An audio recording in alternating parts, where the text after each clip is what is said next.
vous prenez votre rabat. Votre rabat, vous l'avez coupé soit un peu plus large parce que vous êtes dans une chute, soit pas. L'important, c'est surtout ici d'avoir une valeur de couture pour faire un ourlet. L'assemblage se fait endroit contre endroit. Ici, je fais bien attention parce que j'ai un tissu qui a un sens, mais aussi qui est très droit là. Donc, je viens bien placer mon rabat le long de tout ça.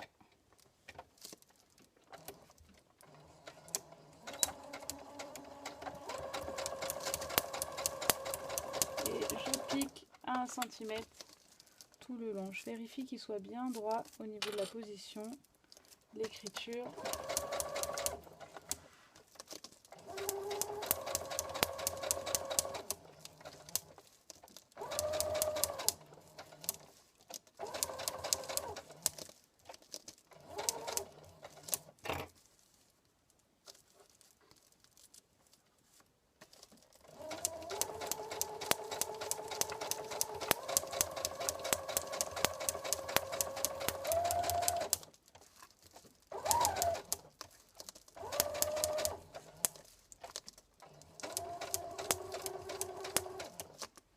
Je vérifie que ce soit bien positionné.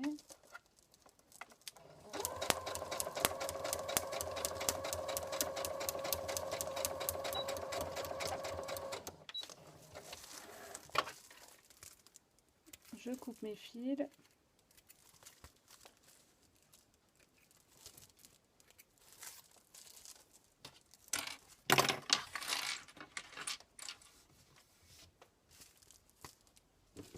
Maintenant, je vais couper mon tissu aux dimensions du rabat, sauf en haut, puisque je veux toujours mon ourlet.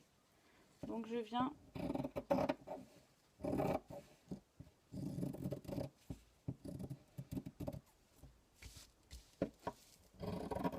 couper là, de part et d'autre. Je suis le bord dans un premier temps et après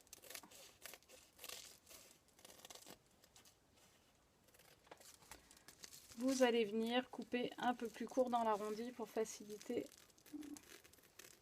le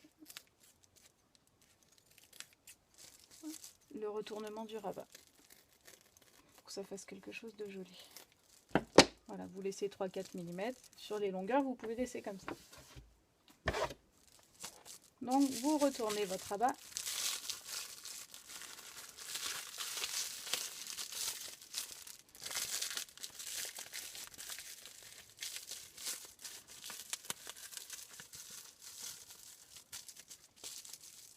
Et là, vous avez la valeur nécessaire pour faire votre ourlet.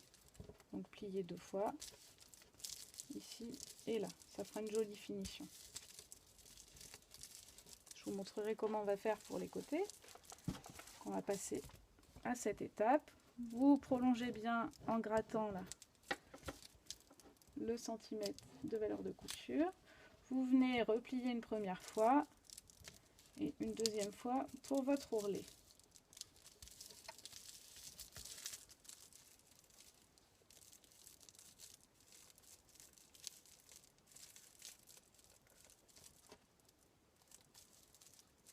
Et vous allez surpiquer au bord ici.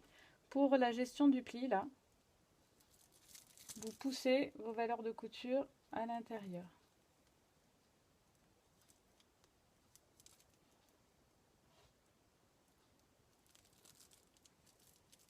Et avec la surpiqûre, il se maintiendra en place.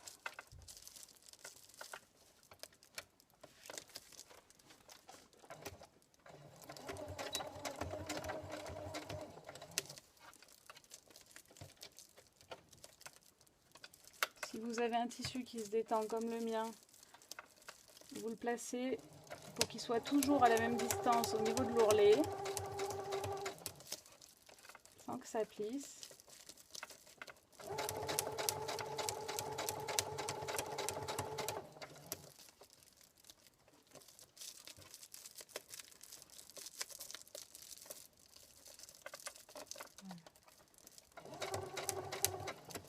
Et de la même façon qu'au début, pour Ici, attendez, je vais prendre une autre épingle. Pour votre valeur de couture, vous allez pousser à l'intérieur.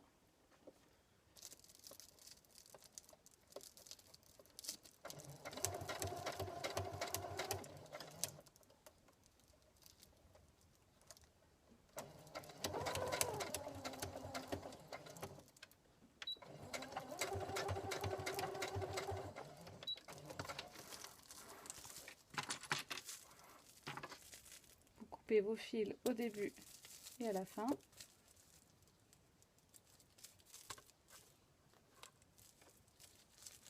Là, vous avez le rabat. Sur le rabat, vous allez venir placer votre scratch. Le scratch, c'est deux bandes. Une bande qui accroche, une bande qui accroche pas. Que ce soit en haut ou en bas que ça accroche, c'est comme vous préférez. Ça n'a pas d'importance.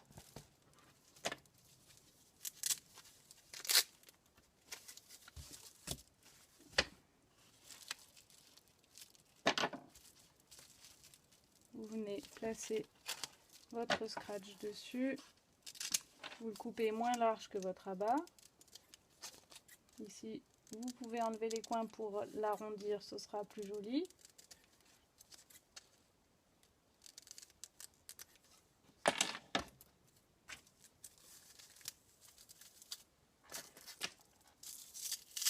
Vous coupez le deuxième morceau en les mettant dos à dos. Vous mettez l'un par-dessus l'autre. Dos à dos. Vous coupez et vous venez arrondir les bords.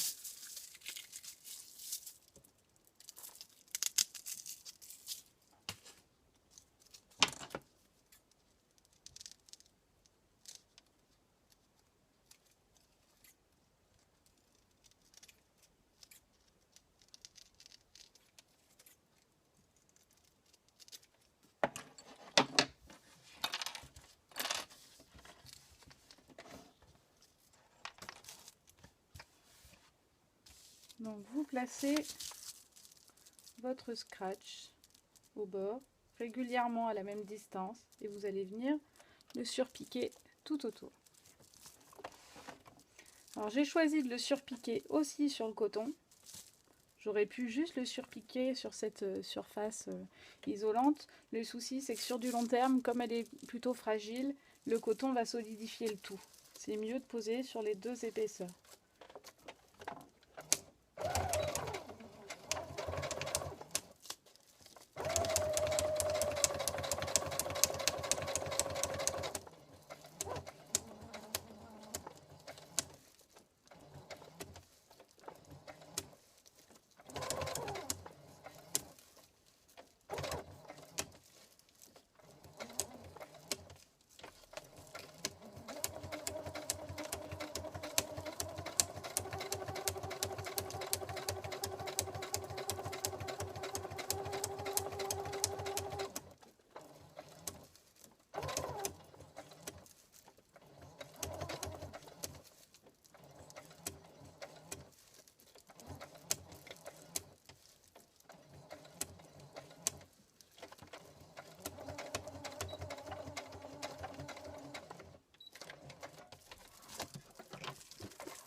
Là, vous avez posé le scratch sur cette face-là.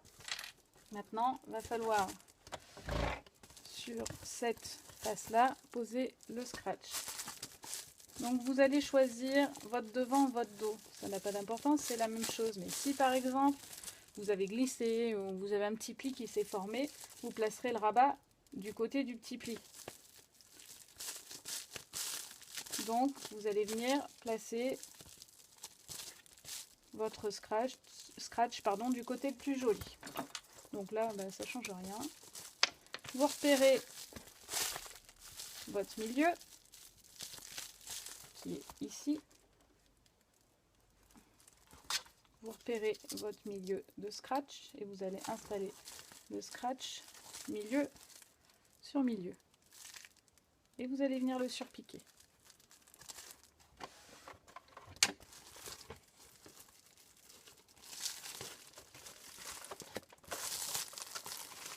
Là, c'est une étape délicate. Vous mettez bien votre scratch le long de la piqûre. C'est ce qui vous permettra d'être le plus droit possible. Le long de la piqûre de l'ourlet.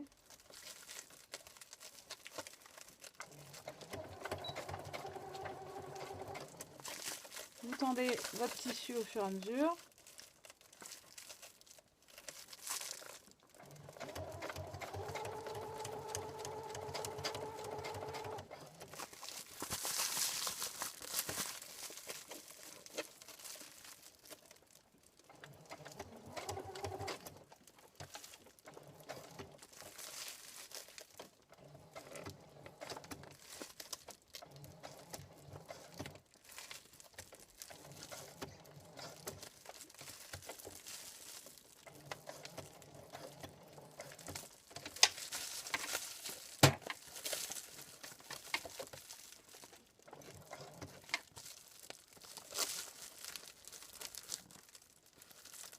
Vérifiez bien qu'il n'y ait pas de plis sur votre tissu en coton.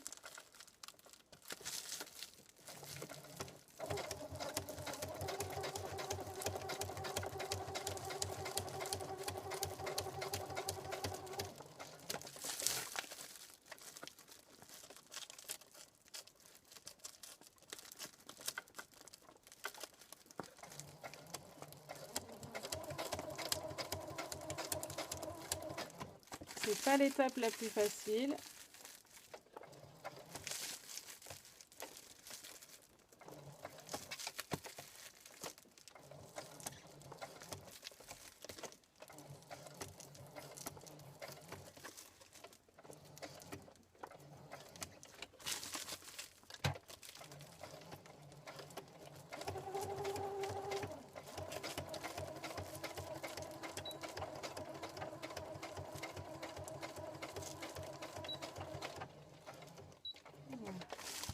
Vous coupez vos fils de début et de fin.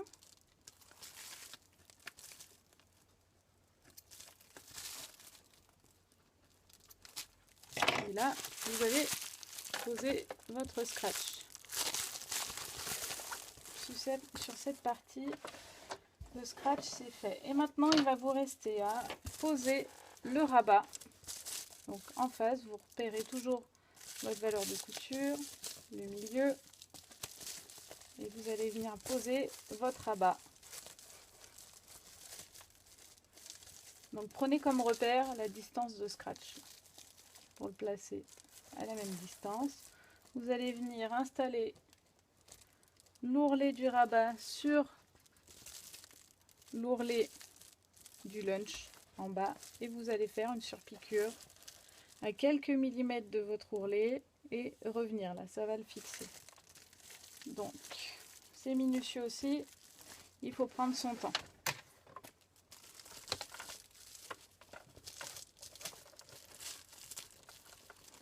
Je revérifie ma distance.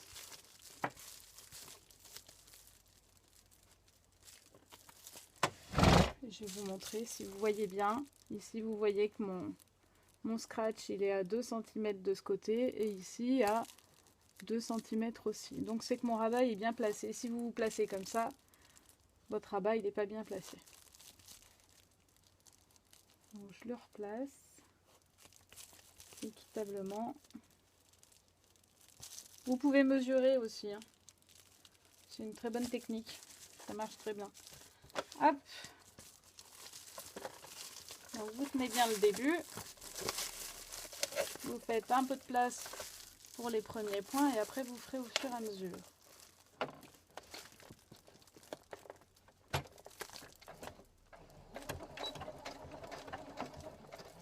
Voilà, là j'ai placé que mon début et je vais venir placer le bord ici de mon rabat à 2 mm de mon ourlet et je pique à 2 mm de mon ourlet du rabat.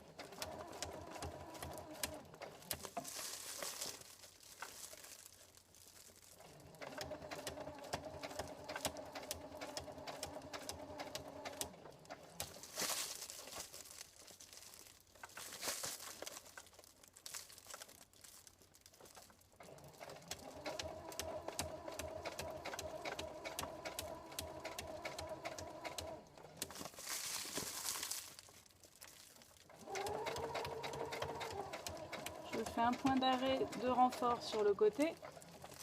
Je tourne.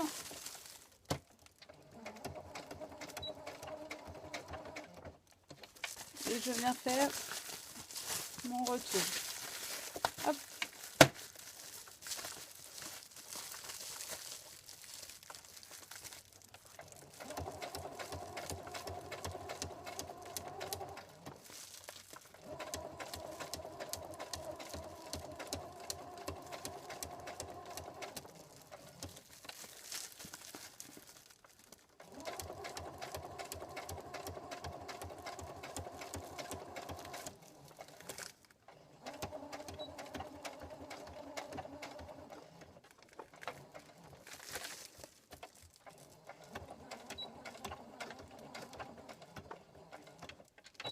Là, vous avez fait tout le tour. Hop. Ici, comme j'ai de la place entre mes deux piqûres, en haut et en bas, je vais venir faire une autre piqûre à l'intérieur. C'est juste esthétiquement parlant.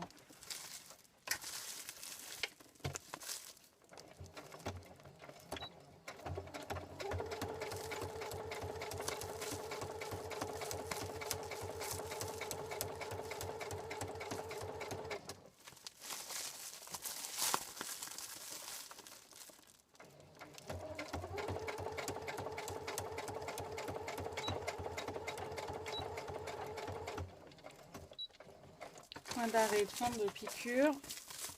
Vous coupez vos fils. Vous vérifiez que votre couture soit bien partout sur l'ourlet, qu'elle soit correctement prise. Auquel cas, il faudra recommencer si jamais il y a eu des petits couacs. Et là, vous allez retourner. Donc, vous poussez les coins d'abord.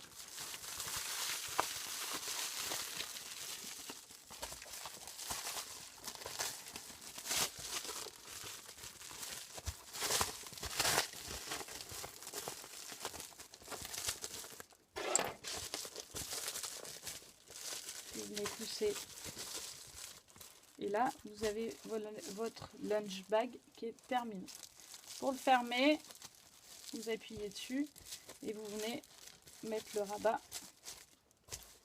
par-dessus. L'avantage d'avoir le rabat isolant, c'est que malgré la largeur là, et de la profondeur, ça vous gardera quand même le tout au frais. Après, si vous trouvez le rabat trop long, rien ne vous empêche de poser un scratch un peu plus bas. C'est au choix. Voici comment faire un lunch bag de petite taille. Alors ça peut servir pour les goûter à l'école par exemple, mais aussi pourquoi pas d'avoir chacun le sien quand on part en pique-nique. J'espère que ce tuto vous a plu et puis je vous dis à bientôt sur Au fil de Zébulon. N'hésitez pas à cliquer juste en dessous pour en savoir plus. Bonne journée, au revoir.